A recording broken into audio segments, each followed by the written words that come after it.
I was really hoping that while Lucy was running her mouth about Sharon, Faith would have stepped up and hit her with the truth that Lucy's real mother, Daisy Carter, is the ultimate villain. Seriously, the apple doesn't fall far from the tree, does it? And don't even get me started on her grandmothers. Both Phyllis and Sheila are narcissistic monsters who'd make any sane person break out in a cold sweat. If Faith had just dropped that bomb, Lucy would have been speechless for sure. But of course, no one says anything when it's needed most. And then there's Summer, who's still trying to have her cake and eat it too. First, she gets all jealous over Kyle and Audra, and now it's Claire's turn. Is she ever going to pick a lane? Nikki's office is a joke. No computer, no monitors, not even a laptop. Are we really still pretending this is a real office? How are the set designers still missing this detail? I'm not asking for Silicon Valley level setups, but come on, at least make it look like she's doing actual work in there. And Sharon, don't act like you're the saint you claim to be. Sure, maybe you didn't kill Heather, but you sure as hell shoved her into that river, lied to the police, and framed Daniel. So spare me the innocent act, okay? As for Phyllis, she's got some flashbacks to the accident, and surprise, surprise, she doesn't remember Sharon's car. She might have seen a truck, but not Sharon's car. Convenient, huh? She's keeping that little nugget to herself. Meanwhile, Christine's packing up to head back to Danny, and Michael's making sure Chance tests Sharon's meds through the police, not a private lab, so no one can accuse Nick of tampering with the evidence. Smart move. Oh, and Claire talking to Jordan without even recognizing her. Please, get your eyes checked, Claire. You'd think Summer would have learned her lesson about playing games when Kyle was with Lola, but nope, here we go again. Drama's about to repeat itself. Honestly, I just want this whole Sharon saga to wrap up already. I'm betting Ian and Jordan get caught next week, and then Sharon and Nick can finally reunite their family. Hey, a girl can dream, right? Hey everyone, welcome back to Radiant Serum. I'm Aubrey, and I hope your day is shining bright. Thank you for joining me. Let's jump right into today's video. So Phyllis thinks Sharon's behind everything, goes to Chance, and Chance, the expert in crime investigations, just looks at her and goes, "Nah, you're crazy." This is despite the fact that Sharon literally attacked Daniel, Heather, and Lucy in front of everyone. And Sharon herself admitted she was the last person to see Heather alive. Then Sharon confesses, and Nick, of all people, has a whole 3-minute conversation with Chance about medication and mental health, as if that's his area of expertise. And just like that, Chance is all in. So, now Chance is all about what makes sense, following Nick's gut over the actual evidence. The writers clearly have no respect for the intelligence of their audience. And then there's this whole Sharon versus Phyllis thing. Suddenly, everyone's acting like Sharon might be a murderer, and Phyllis is some kind of saint. Really? Isn't Phyllis the one who murdered someone at a fertility clinic 20 years ago? And no one seems to care about that. Why is it okay for Phyllis to be a murderer, but not Sharon? Sure, it's old news, and maybe I'm misremembering some details, but let's not pretend Phyllis is Mother Teresa. She's a self-centered, manipulative you-know-what who only cares about herself. I'm not exactly Team Sharon, but come on, let's stop pretending Phyllis is an angel. She's not. I'm ride or die with Phyllis, even I can admit that. But my issue with Sharon is how everyone sees her as some saint with amnesia, completely forgetting her long history of terrible choices.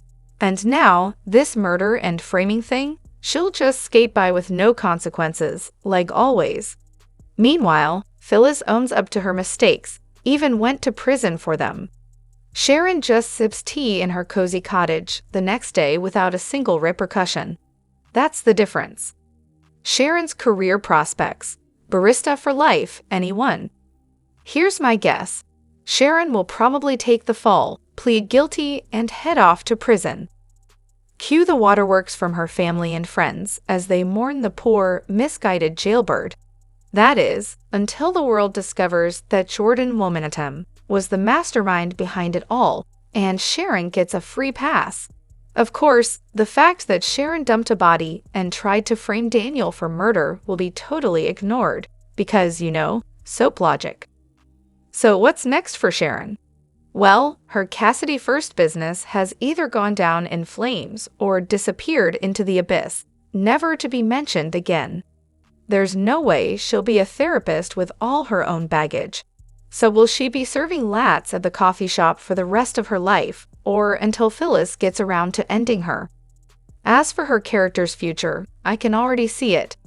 In the most perfectly ridiculous soap opera twist, everyone will get blamed except Sharon, and she'll basically waltz right back into her life, much to her horror. And as for Cassidy First, I'm fairly certain Mariah is running the show now, at least since Sharon went off the deep end. Spoiler alert, or maybe not, who knows anymore. So did anyone else happen to stumble across this spoiler on some random Facebook page? Honestly, it's weird enough to be true. Apparently, Heather is alive. Yes, alive. Somehow, in classic Geno City fashion, Ian managed to pull off the impossible and swapped her out with Jordan. Now Heather's sitting in jail, probably wondering how on earth she got there. If this is real, there's no telling what sort of extreme plastic surgery was involved, along with whatever else can only happen in the land of soap opera miracles. Claire, the apple doesn't fall far from the tree. Get ready for this one. Kyle is apparently about to get Claire pregnant. And because why not, it's her first time. Looks like Claire's following in her mother Victoria's footsteps. First, it was Billy Boy Abbott, and now it's Kyle Boy Abbott. Victor is so not going to take this well. I'm already picturing his angry rants. The feud between the Abbotts and Newmans just got a whole lot juicier. Now, I'm not saying every time someone has sex, they end up pregnant, but with Claire's luck, she'll probably be heading straight to the psyche ward after this whole ordeal. Why isn't Lucy in therapy? Daniel really needs to get her some counseling before she completely unravels. Let's not forget, she just lost her mother and found out the girl she'd become friends with and her mother were behind the murder and framed her father for it. So yeah, therapy would be nice, but Lucy's biggest need right now is seeing justice served. I can give her a tiny pass for thinking Sharon is the devil in disguise. Once the truth comes out that Sharon didn't actually kill anyone, Lucy might try to reconnect with Faith. But for now, Faith should absolutely keep her distance from Lucy. Therapy? Sure, that wouldn't hurt. But here's the thing. We, as viewers, saw Sharon covering up the murder, dumping Heather's body, and then bringing incriminating evidence back to Daniel's place. The cover-up was way worse than the actual crime. Whether Sharon was having blackouts or not, she still dumped the body, assumed Daniel was guilty, and deliberately framed him. That's not just bad, it's criminal, so no sympathy for Sharon here. As for Faith, she might feel a bit of sympathy for Lucy, but at this point, she's not exactly rushing to comfort her. Lucy definitely needs therapy, regardless of what happens with Sharon or Justice. Watching her mom's killer go to prison won't magically erase all the grief and confusion she's dealing with. Therapy was needed long before Heather was killed, or Sharon started acting strange. I'm just going to put this out there. Lucy was already struggling before any of this went down. She had no friends her own age, she got unhealthily attached to Faith, and she was drinking so much she was vomiting. Then her mom was killed, and her dad was arrested for it. Therapy would have been a great idea before any of that, too. And let's not forget, we saw Cameron talking to Sharon, but it was all in her head. It's possible she's convinced herself she dumped Heather's body and framed Daniel. As for Faith, I think she feels some sympathy for Lucy, but she also knows that her mother's actions aren't something Sharon would do if she were in her right mind. Faith can empathize with Lucy's grief, but it's clear that Lucy has a few crazy genes of her own. She doesn't know about the insane family members on her side, Sheila, Grandpa Tom, and her biological mom, or the real Phyllis. If she did, maybe she'd realize she's got way more of the crazy gene than Faith. I really feel for both of these girls. First off, Lucy's grief shouldn't be dismissed. No one's grief should be, but she desperately needs grief counseling and therapy in general. She didn't just lose a mother, her whole family's been targeted. Then there's Faith, who isn't responsible for her mother's sins and should not have to bear that burden. But growing up with a parent who has mental health issues is crushing, and Faith needs counseling to help her navigate that. Both girls need love, support, and professional help to deal with this mess. I really hope they don't just gloss over Lucy's struggles by turning her into a tragic alcohol addict storyline. That would be heartbreaking. Sharon seems to have a real flair for switching up her voices. I first noticed it when she was talking to her hallucinations. Her tone was all dreamy and almost musical. Then, when she spoke to someone real, it was back to her usual, normal voice. Lately, though, I've been hearing this shift even more clearly. When she talks about her actions, it's that strange, almost whimsical tone again. But when she confesses her guilt to an ally, it's just her regular voice. It makes me wonder if Sharon's been hypnotized somehow, on top of the medication mess. The difference in her voices is so stark, like two entirely different people. Is she hearing some kind of trigger words that flip her into this odd, detached voice? It's so different from her normal way of speaking, it's hard not to wonder. I'm not sure if my polar Sharon's been hypnotized, though. More likely, her meds have been messed with, and it's just sending her deeper into that mental break. Sometimes she snaps back into reality, aware of what's going on and even having moments of clarity, but then she gets lost in the hallucinations again. Cassie and Cameron, in her mind, are like this off-key chorus, feeding into her paranoia. But when those hallucinations creep into her real life, that's when things get dark. She ends up breaking into the condo and collapsing. Heather finds her in the aftermath, and the rest is a mess of confusion. My polar Sharon seems completely unaware of what happened to Heather. Did Sharon kill her? Maybe. But she seems so disconnected from it all, it's hard to tell. Now, Sharon's acting like she's got to cover up the whole thing, dragging Heather's body to the river. Whether Sharon's responsible for Heather's death or not, she certainly plays a part in the disposal, and it's totally out of character for her. These actions don't fit who she is, but in this state, she's not exactly herself anymore. At this point, they've dragged this story on way too long. Hopefully, this is finally the end. Cassie's death wasn't anyone's fault, just a bad decision on her part. Sharon doesn't blame Daniel for it. What's twisting Sharon's thoughts is something she's been taking. I did love the moments where Sharon and Daniel were being honest with each other, though. Still, I really don't think Sharon ever blamed him. To her, it was just a tragic accident that Cassie caused. Did Jordan mess with Sharon's meds? Did she slip something into them to make Sharon feel off? It's a bit murky, honestly. The whole thing with Ian and Jordan is hard to decipher. All I can really gather from their little scenes is that Ian's goal is to ruin Sharon's family, destroy them, make them feel the pain and devastation of her confession. But as for what they actually did to set that chaos in motion, that's still unclear. One thing is certain, though, they've been keeping an eye on Sharon. They know everything about what she's done. And after Phyllis got those suspicious texts from Sharon's phone and was nearly run off the road, Jordan strolls into the motel room, cool as ever, and casually says, "It's done." What exactly is done, though? Guess we'll find out. Who exactly is grossed out by the fact that Kyle is with another girl? Personally, I'm just generally not a fan of Kyle and most of his actions. As for Claire and her relationship with him, she's been quite infatuated with him since the moment they met. She's always giving him those longing looks, touching him whenever she gets the chance, and finding any excuse to visit the Abbott house. So, it's not really a surprise she got what she wanted.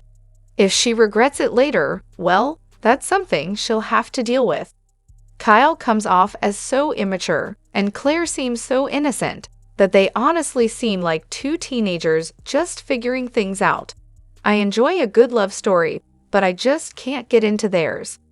And when Summer went over to their table to comment on their closeness, it was super awkward. I almost expected Claire to start giggling and jokingly say, "Well, that was a big moment." When Summer seemed shocked, I thought Claire might laugh again and add something silly like, "It was a triple play, with a little jazz hands for extra flair." It was just really uncomfortable. Kyle will never be a leading man. His character is just too childish to take seriously. Honestly, it's hard to even imagine him as anything other than a background player at this point. The stories he's been in lately only prove that he should be relegated to recurring status, not front and center. And don't get me wrong, it's not the actor's fault, but his character arc has been a train wreck. Ever since he turned on Summer, he's been a shadow of his former self. That was the turning point for me. Before that, he had some potential, but now, he's insufferable. The constant meltdowns, the messy divorce, and then they throw in another doomed love interest, which, surprise, is yet another fail. Meanwhile, Summer, a dynamic character on her own, is dragged down to prop up this hot mess of a relationship. It's like they're trying to make something work that just isn't. Kyle's not bringing anything to the show anymore.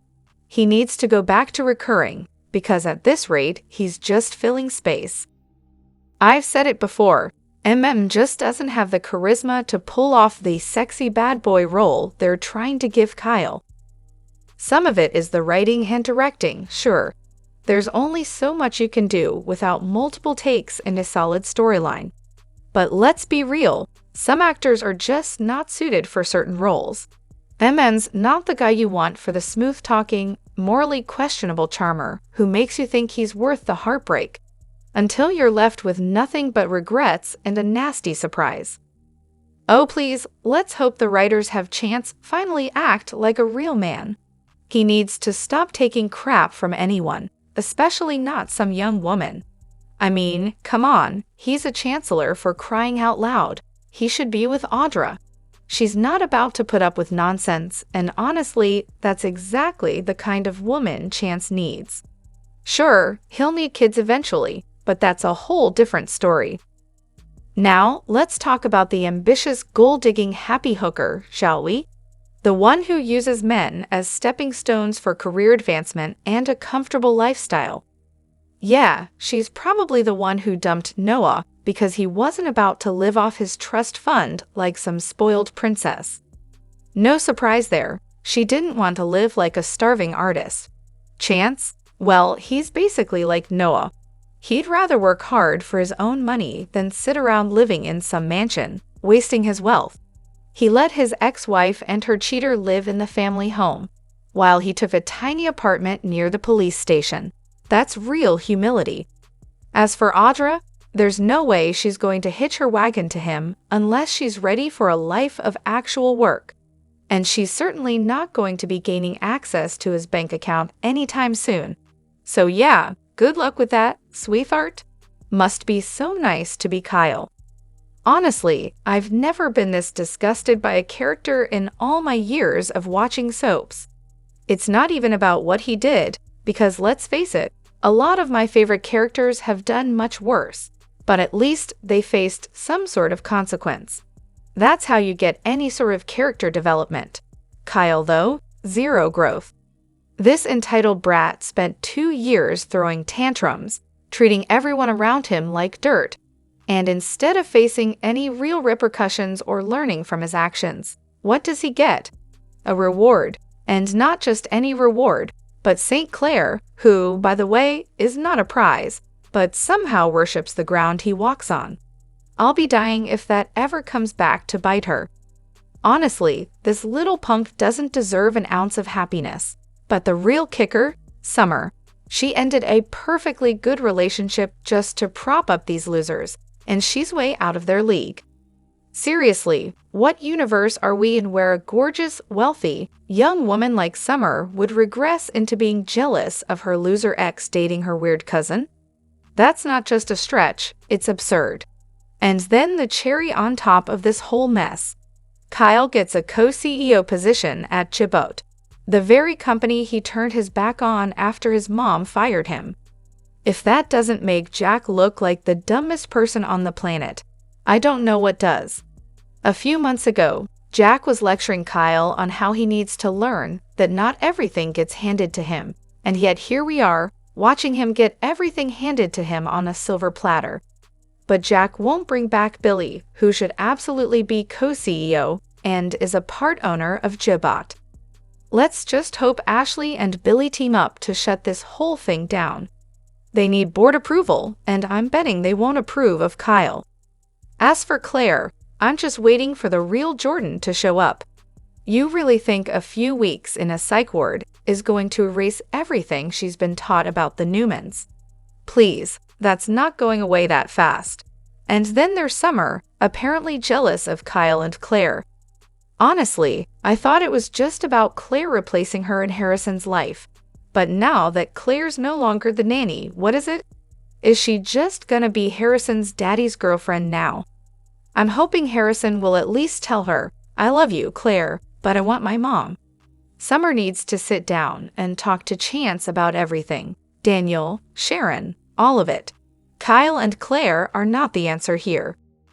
Jack's stupidity continues to baffle me. Let Kyle fall already. Stop coddling him. No wonder everyone can't stand the guy.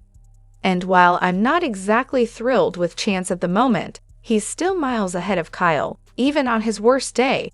But Summer and Chance need to talk. They need to. She needs to get out of Kyle's orbit, and honestly, Claire deserves him, but only if she flips out on him. Because I don't trust Josh Griffith, but even he has to have a reason for making Claire a little off her rocker. It would be completely unrealistic if she was just cured after 2 weeks in a mental ward, especially after trying to kill 5 people. And let's be real, it's not a matter of if Kyle will break Claire's heart, it's a matter of when. And when it happens, will she still be the sweet, overly pushed Pollyanna, or will her Aunt Jordan side emerge? I'm banking on the latter because this St. Clair act, it's just not cutting it. Fire Chance? Seriously? So he can't dig any deeper into the possibility that Daniel might have been framed, but he's allowed to investigate Sharon's meds. Really? And we're supposed to believe he's not biased. He was just doing his job by arresting Daniel, right? Summer begged him to look further into the case, but Chance just shrugged it off and claimed it was up to the DA. However, he promised he'd quietly check on Sharon's medication situation, as if that would somehow make things better. Maybe, just maybe, if the DA finds out, Chance will get fired, or at least suspended, for his biased behavior and questionable actions. But let's be honest, it's all in the DA's hands now. There's no way Chance is getting fired. He's already given the DA everything they need to tie Daniel to the case. As for Sharon, well, no evidence has been linked to her, and if there was, they would have found it by now. Some things, of course, the police like to keep to themselves. And let's face it, Chance is probably the only person in this entire town who's willing to wear a badge. If they fire him, we might as well disband the entire police force. Forget firing Chance. Let's talk about firing the DA. It's their first big case in ages, and the guy won't even show up for work. Sure, Heather and Christine may have been involved in some sketchy stuff when the main characters were part of the cases, but at least they showed up to work. If Chance had any brains, he'd have told the DA he was uncomfortable rushing an arrest with such weak evidence. He could have pointed out all the missing pieces they needed to prove the case in court. But nope, we didn't see that. In fact, Chance has had influence in past investigations. Remember the whole Ashland mess? He was the one pushing for further questioning and keeping the investigation alive. Now, suddenly, he's just presenting a flimsy piece of evidence to the DA, who decides to arrest Daniel and order Chance to shut everything down. I'm not buying it. Sure, Chance might have said something to the DA, but we all know how that goes. The DA's going to do whatever they want. The evidence was found in Daniel's home, and to them, that's all they need. What's Chance supposed to do about that? What really bothers me, though, is that they haven't even confirmed if it was Heather's blood on those towels. We only know they found Heather's body by the riverbank, but how did she get there? And how did she end up wrapped in that rug? There's no way Sharon could have lifted Heather's body and tossed it over the rail. No chance. Either Jordan or Ian, maybe both, were involved in dumping that body by the river. Sharon wasn't the one who did it. Total cringe fest. Honestly, watching Kyle and Claire make out was just repulsive. Where I come from, messing around with the babysitter isn't exactly seen as a virtue. This writing is straight up gross. The main plot revolves around Sharon, with everyone else either fighting for or against her. Sure, it's important, but it's also nice to see some actual fun every now and then. I'm sure more people enjoyed the Claire and Kyle scenes, but the main storyline, that's where the real opinions come out. They make me sick. The writers are shoving this psycho, Claire, down our throats. I can't stand her, and honestly, I'm hoping she gets written off. And Kyle? The guy's a complete idiot, again and again. Seriously, just kill him off too. Spoiler alert. Chance decides to help Nick, but the real question is, does he want Summer to leave him for good? Chance has chosen to help Nick with St. Sharon when he could have explored other options, especially after her brother came under suspicion. So is he trying to sabotage his relationship with Summer, or secretly hoping she'll just leave him? Because if Summer finds out about this, it's game over for their relationship.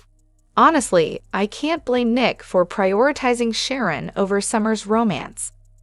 It's pretty obvious that Chance's unwavering loyalty to Sharon is the final nail in the coffin of his relationship with Summer. Let's not forget, Daniel got arrested, and Summer begged Chance to keep digging. But Chance, he says, it's up to the DA now. So, no more investigation unless the DA says Daniel's innocent. Brilliant. Meanwhile, poor Sharon's just standing there like a deer caught in headlights while everyone, from Nick to Michael to Chance, scrambles to do what they think is right. If Chance is not careful, Summer's going to say goodbye for good. Sure, some people will argue that Chance is right because Sharon didn't kill Heather. But come on, let's not forget that she's done plenty of shady things before and after Heather's death. So even if Summer doesn't walk away from Chance now, I doubt she's going to stick around forever, especially if she's still carrying a torch for Kyle. Of course, Chance is going to help Nick.